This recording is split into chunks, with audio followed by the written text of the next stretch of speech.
በእግዚአብሔርና በሕዝብ ፊት ሚስቴ ላድርግ። ሄይ ጋይስ ላገባ ነው። ሙሽራው ረቺ ልጅ ቤቱን ቃፈጀችው። እጅሽ ፍንጭት ነው እንዴ? ነው አንተ ነህ ታላቅ፣ ረቂቅ ነህ ታላቅ። እባክህ ያሬድ በስራዬ ላይ እንቅፋት አትሁን። መድኃኒዓለም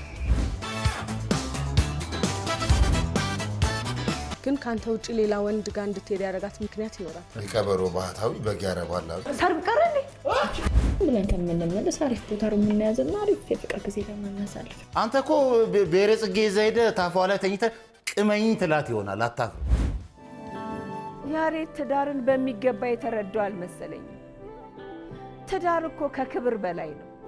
እግዚአብሔር የሚመሰርተው ትልቅ ተቋም። ይሄ ነው የስብሰባ ቦታ እንደምታስብ ያለው እንዴት ሰው በዚህ መጠን ካዲዮ ምንድን ነው ያደረኩት? አራባ የለ አንድ ሰው በሳህን የተከፈለው ራናት ይከፈል